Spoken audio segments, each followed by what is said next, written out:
Frankenstein ရုပ်ရှင်ကိုကြည့်ပြီးသွားကြပြီလားတကယ်လို့များအဲ့ဒီရုပ်ရှင်ကဒီဘဝမှာလောကတန်ရဲ့အတွေ့အကြုံတွေကိုမျိုးစုံကြုံတွေ့ခံစားခဲ့ရတဲ့အသက်18နှစ်အရွယ်ကောင်မလေးတယောက်ရေးခဲ့တဲ့ဝတ္ထုကိုအခြေခံပြီးတော့ဖန်တီးထားတယ်လို့ပြောရင်လက်ခံနိုင်ပါမလားအခုပြောပြမယ့်အကြောင်းအရာကတော့ Frankenstein ဝတ္ထုကိုရေးသားခဲ့တဲ့ဆရာကြီးဆရာမ Mary Shelley ရဲ့အကြောင်းပဲဖြစ်ပါတယ် Mary ရဲ့နာမည်အပြည့်စုံကတော့ Mary Wollstonecraft Shelley လို့ခေါ်ပါတယ် Mary ကို1898ခုနှစ်မှာမွေးဖွားခဲ့ပါတယ် Mary ရဲ့အမေကတော့သူနဲ့နာမည်အတူတူပဲMary Wollstonecraft လို့ခေါ်ပါတယ်။ Mary ရဲ့အမေကလည်း1900နှောင်းပိုင်းနေမှာတော့နာမည်ကြီးခဲ့တဲ့စာရေးဆရာမတစ်ယောက်ပါပဲ။အမျိုးသမီးတွေရဲ့အခွင့်အရေးနဲ့ပတ်သက်ပြီးတော့လှုပ်ရှားမှုတွေပြုလုပ်ခဲ့တဲ့အဲ့ဒါနဲ့ပတ်သက်တဲ့လှုံ့ဆော်စာတွေကိုရေးသားပေးခဲ့တဲ့အစောပိုင်း feminist တစ်ယောက်လည်းဖြစ်ပါတယ်။ Mary ရဲ့အဖေကတော့ William Godwin လို့ခေါ်တယ်။သူကတော့နိုင်ငံရေးအတွေးခေါ်ပညာရှင်စာရေးဆရာတစ်ယောက်ပါ။ဆိုတော့အမေရောအဖေရောနှစ်ယောက်စလုံးကဒီ1900နှောင်းပိုင်းနေမှာနာမည်ကြီးကြတဲ့စာရေးဆရာတွေပေါ့နော်။ Mary ရဲ့အမေကတော့ Mary ကိုမွေးပြီးတော့17ရက်ကြာမှာပဲဒီမီးတွင်းထဲမှာပိုးဝင်သွားတဲ့အတွက်ကြောင့်မလို့ဆုံးမသွားခဲ့ပါတယ်ဆိုတော့ Mary ကသူ့အဖေရဲ့ဒီအုတ်ထိန်မှုအောက်မှာပဲကြီးပြင်းခဲ့ရတယ်ပေါ့နော် Mary ရဲ့အဖေကဒီနိုင်ငံရေးအတွေးခေါ်ပညာရှင်စာရေးဆရာ PP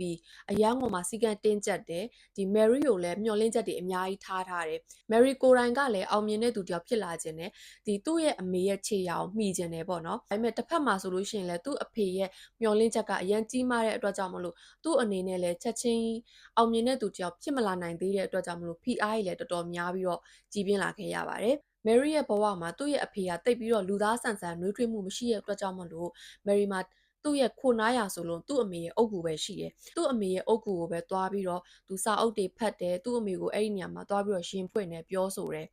Mary အသက်14နှစ်ပြည့်တဲ့နေ့မှာကောင်လေးတယောက်နဲ့တွေ့ခဲ့တယ်အဲ့ဒီကောင်လေးက Percy Bysshe Shelley လို့ခေါ်တယ်အဲ့ဒီကောင်လေးက Mary ထက်အသက်9နှစ်ကြီးတယ်သူတို့နှစ်ယောက်ကတွေ့ချင်းမှာတော့စိတ်ဝင်စားသွားတယ်ဒါပေမဲ့ဘာမှတော့ဆက်မဖြစ်ခဲ့ဘူးနောက်ထပ်2နှစ်ကြာတဲ့အခါကျတော့မှထပ်တွေ့တယ်ထပ်တွေ့တဲ့အချိန်မှာ Percy မှာကျတော့အိမ်အောင်ရှိနေပြီဒါပေမဲ့ Percy က Mary ကိုစိတ်ဝင်စားနေတဲ့အတွက်ကြောင့်မလို့ချစ်ရေးဆိုခဲ့တယ်ပြီးတော့ Percy ကနာမည်ကြီးတဲ့ကြပြဆရာစာရေးဆရာတယောက်လည်းဖြစ်တယ်ရုပ်ရည်ကလည်းချောမောခန့်ညားတယ်ဆိုတော့ဒီ Mary ကသက်16နှစ်အရွယ်ရင်ခုန်တက်ဆအရွယ်မှာဒီလိုမျိုး Percy ရဲ့ဆွဲဆောင်မှုတွေကိုမငင်းပယ်နိုင်ခဲ့ဘူးသူတို့နှစ်ယောက်ကချစ်ကြိုက်သွားခဲ့တယ်ဒါပေမဲ့ Percy ရဲ့မိန်းမကတော့သူတို့နှစ်ယောက်ကိုလုံးဝလက်မခံနိုင်ဘူးအဲ့ဒီစိတ်နဲ့ပဲကိုသူအဆုံးစီရင်သွားခဲ့တယ်အဲ့မကြခင်မှာပဲလက်ထပ်ခဲ့ကြတယ်ဒီလိုမျိုးလောက်ရက်ကို Mary ရဲ့အဖေကလည်းလုံးဝခွင့်မလွတ်နိုင်ဘူးအများနဲ့လိုဝေဖန်ပြောဆိုရဲတိုက်ခိုက်တယ်သူသမီးကိုသူကလက်မခံနိုင်တော့ဘူးဒီ Mary ရဲ့အဖေတင်တာမကပဲနဲ့သူတို့ရဲ့လောက်ရက်ကြောင့်ဒီသူတို့ရဲ့အတိုင်းဝိုင်းတွေကပါဝိုင်းပြီးတော့ကျင်ထားကြတယ် Mary ရဲ့ယောက်ျားကိုယ်တိုင်ကလည်း Mary ထပ်ပို့ပြီးတော့သူတိသူတက် Mary ကိုပို့ပြီးတော့လွှမ်းမိုးမှုတွေစိုးမိုးမှုတွေများလာခဲ့တယ် Mary ကသူ့ရဲ့လောက်ရက်တွေအတွက်ကိုတစ်နေ့တစ်နေ့ပို့ပြီးတော့နောင်နာတွေရလာတယ်စိတ်ထဲမှာလေးလံမှုတွေနဲ့ပဲရှင်သန်လာခဲ့ရတယ် Mary ကသူ့ရဲ့ဘဝမှာကလေး4ယောက်ရခဲ့တယ်ဒါပေမဲ့3ယောက်ကတော့အဖက်မတင်ခဲ့ဘူးရက်ပိုင်းမှာတင်ပဲဆုံးသွားကြတယ်ဆိုတော့ဒီလိုမျိုးသူ့ရဲ့ရင်သွေးတွေကိုလည်းဆုံးရှုံးခဲ့ရတယ်မိခင်ဖြစ်သူရဲ့မြစ်တာကိုငတ်ပြီးတော့လည်းကြီးပြင်းလာရတယ်ဖခင်ဖြစ်သူကလည်းသူ့ပေါ်မှာ PR တွေပဲပေးနေတယ်ဒီယောက်ျားဖြစ်သူကလည်းမကျင်နာဘူးသူကိုယ်တိုင်ကလည်းလူမှုရေးချိုးဖောက်ခဲ့တဲ့သူဖြစ်နေတယ်ပတ်ဝန်းကျင်ကလူတွေအကုန်လုံးကလည်းသူ့ကိုဝိုင်းပြီးတော့မုန်းထားကြတယ်ကျင်ထားကြတယ်အဲ့ဒီလိုမျိုးပေါ့နော်သူ့မှာခါသီးရဲ့ခံစားချက်တွေနဲ့ပဲကြီးပြင်းလာရတာအဲ့ဒါနဲ့တရက်မှာဒီသူ့ရဲ့ယောက်ျားရဲ့တငယ်ချင်းရဲ့ကသူ့ကိုစိန်ခေါ်လိုက်တယ်စာရေးဆရာတွေဆိုတဲ့အခါကျတော့ဒီစာပြိုင်ပြီးတော့ရေးမယ်ပေါ့အဲ့ဒါနဲ့ပဲ Mary ကလည်းသူလက်ခံခဲ့တယ်သူအသက်18နှစ်မှာဒီ Frankenstein ဝတ္ထုကိုစပြီးတော့ရေးခဲ့တယ်ဆိုတော့သူကြုံတွေ့ခံစားခဲ့ရတဲ့သူ့ဖခင်ရဲ့အတ္တတွေမျှော်လင့်ချက်တွေလုံးဝ perfect ဖြစ်စေခြင်းနဲ့စိတ်ဓာတ်တွေဒီသူ့ယောက်ျားရဲ့လွှမ်းမိုးချုပ်ကင်မှုတွ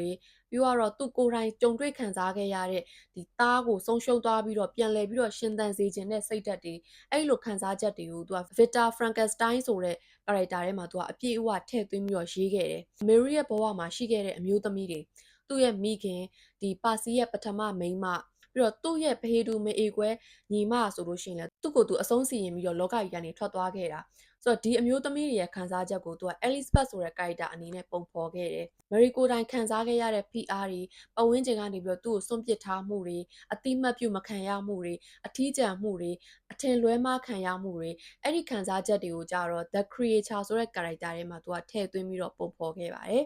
Mary ရဲ့ Frankenstein ဝတ္ထုကသူ့ရဲ့အသက်18နှစ်မှာစရေးခဲ့ပြီးတော့သူ့ရဲ့အသက်20မှာရေးသားလို့ပြီးစီးပြီးတော့ထုတ်ဝေခဲ့ပါတယ်။ဒါပေမဲ့ထုတ်ဝေကန်ဒီအချိန်မှာလည်းပြဿနာဖြစ်သွားသေးတယ်။ဘာဖြစ်လို့လဲဆိုတော့အဲ့ဒီ Mary ရဲ့ယောက်ျားပါစီကဒီစာအုပ်တီသူရေးခဲ့တာပါဆိုပြီးတော့ထုတ်ဝေသူတွေကိုတွားပြီးတော့ပြောခဲ့တယ်။ဒီ Mary ရဲ့နာမည်ကိုသူခိုးလိုက်တာပေါ့နော်။အဲ့လိုမျိုးလှုပ်လိုက်တဲ့အတွက်ကြောင့်မလို့ဒီ Mary နဲ့သူနဲ့ပြဿနာတွေဖြစ်သွားသေးတယ်။ ဖြစ်သွားပြီးတော့နောက်ဆုံးမှာတော့ဒီ Mary ကဒီစာအုပ်ဒီသူရေးတာပါဆိုပြီးတော့သူ့ရဲ့နာမည်နဲ့ပဲပြန်ပြီးတော့ထုတ်ဝေနိုင်ခဲ့ပါတယ်ဒီ Frankenstein စာအုပ်ကတကယ်တော့3ချိန်တိုင်တော့ပြန်ပြီးတော့ထုတ်ဝေခဲ့ရတယ်ဒုတိယအကြိမ်မှာကျတော့သူ့ယောက်ျားပါဝင်ပြီးတော့တွဲဖက်စာရေးသူအနေနဲ့ဒီ Mary ပထမရေးခဲ့တဲ့ဇာတ်လမ်းကိုအများကြီးပြင်ဆင်ပြီးတော့ထပ်ပြီးတော့ထုတ်ဝေခဲ့တယ်ဒါပေမဲ့အဲ့ဒီဒုတိယအကြိမ်ကတော့တိတ်ပြီးတော့နာမည်မကြီးသွားခဲ့ဘူး